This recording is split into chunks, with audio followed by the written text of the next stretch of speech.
Perkenalkan, saya Levi Putra Pratama, siswa dari SMA Negeri 1 Tanjung Pinang, Provinsi Kepulauan Riau.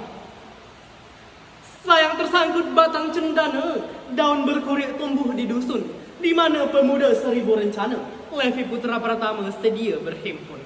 Assalamualaikum warahmatullahi wabarakatuh. Shalom, Om Swastiastu, nama budaya, salam kebajikan, salam sejahtera untuk kita semua. Yang terhormat Bapak Ibu Dewan Juri yang arif dan bijaksana, serta yang saya banggakan seluruh rekan sejawat saya dalam lomba pidato SPC UNESA tahun ini. Rasa syukur kita haturkan kepada Allah Subhanahu wa Ta'ala, Tuhan yang Maha Esa. Berkat rahmat darinya lah kita dapat sehat di hari ini dan melakukan aktivitas seperti biasanya. Tidak lupa kita haturkan salawat beriring salam kepada junjungan Nabi alam Muhammad SAW dengan mengucapkan Allahumma sholli ala Sayyidina Muhammad wa ala ali Sayyidina Muhammad. Berdirinya saya di sini dan di hadapan kamera ini bukanlah tanpa sebab. Saya Levi Putra Pratama, siswa dari SMA Negeri 1 Tanjung Pinang, ingin menyapa dan bersambung kata dengan seluruh hadirin yang berbahagia. Di era modern saat ini, bahaya radikalisme dapat menyebar secara luas tanpa batasan, hanya melalui jejaring media sosial sahaja. Gawai yang kita gunakan di setiap harinya, media sosial yang setiap harinya kita lihat, merupakan satu dari banyaknya wadah ataupun media terjadinya perpecahan antara satu dengan yang lainnya terkait isu keagamaan. Indonesia memiliki 6 agama yang telah resmi yang telah disahkan oleh Kementerian Agama dan pemerintahan negara. Ini adalah suatu hal yang harus kita jaga. Mengapa? Karena agama merupakan fondasi utama suatu bangsa dapat memiliki pendirian dan juga pedoman yang kuat dari banyaknya perbedaan yang ada. Seorang tokoh perempuan terkenal dan juga hebat di Indonesia pernah berkata, yakni Ibu Randa Najeng Kartini. Agama memang menjauhkan kita dari dosa, tapi berapa banyak dosa yang telah kita lakukan atas nama agama.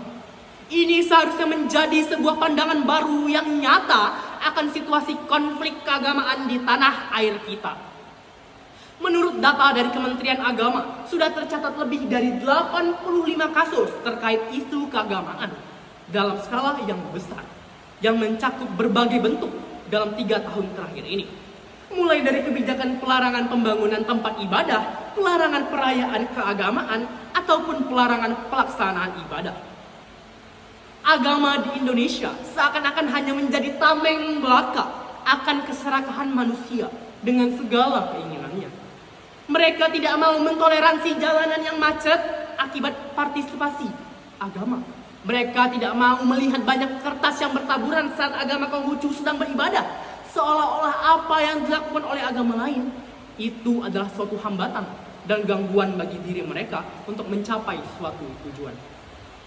Namun pada dasarnya mereka tidak sadar bahwa seharusnya kehidupannya itu di bawah kebinekaan. Untuk apa ada simbol burung Garuda yang gagah?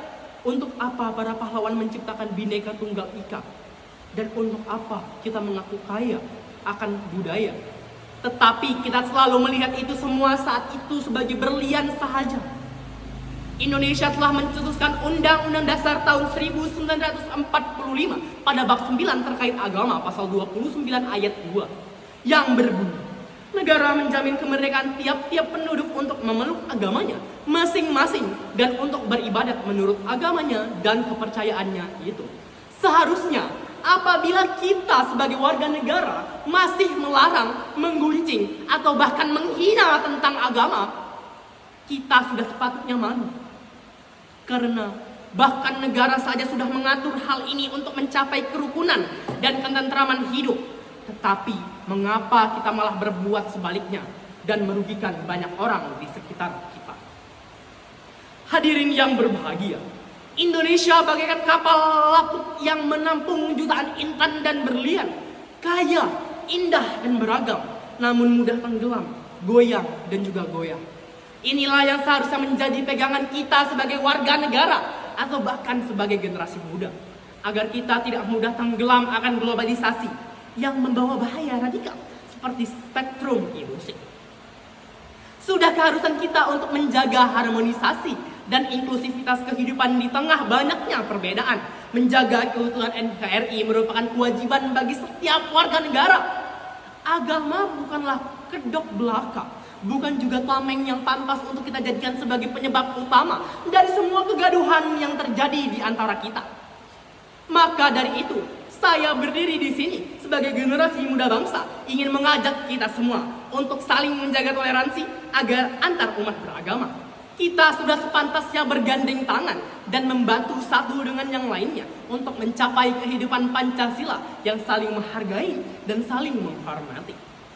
Hadirin yang berbahagia, mari kita wujudkan Indonesia yang rukun, aman, damai, serta tentram demi melanjutkan hidup yang cerdas, taat, serta sejahtera. Berakit-rakit ke hulu, berenang-renang ke tepian. Saya cukupkan sampai di sini dahulu. Semoga saya dapat dimenangkan. Akhirul kalam, wabillahi taufiq wal hidayah. Assalamualaikum warahmatullahi wabarakatuh. Shalom, Om Santi, Santi Hom.